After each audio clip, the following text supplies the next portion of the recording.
ముచ్చిపేట వడ్డాది గ్రామంలోని కస్తూర్బా గాంధీ బాలికా విద్యాలయంలో ప్రమాదవశాత్తు గాయపడి విశాఖపట్నం కేజీహెచ్లో చికిత్స పొందుతున్న ఇంటర్ ప్రథమ సంవత్సరం విద్యార్థిని కాకినాడ నాగమణిని రాష్ట్ర వైకవ సంయుక్త కార్యదర్శి ముచ్చిపేట జడ్పీటీసీ సభ్యుడు దొండా రాంబాబు మంగళవారం పరామర్శించారు. విద్యార్థిని ఆరోగ్య పరిస్థితిని వైద్యులను అడిగి తెలుసుకుని చికిత్స వివరాలు పరిశీలించారు.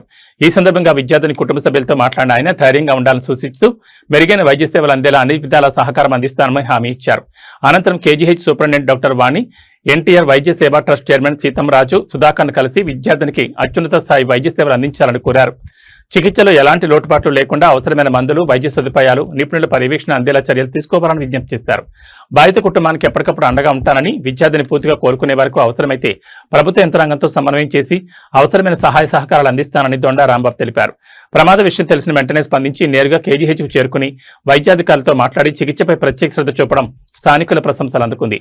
ప్రజాప్రతినిధిగా మానవత్వంతో స్పందించిన ఆయన తీరును పలువురు అభినందించారు.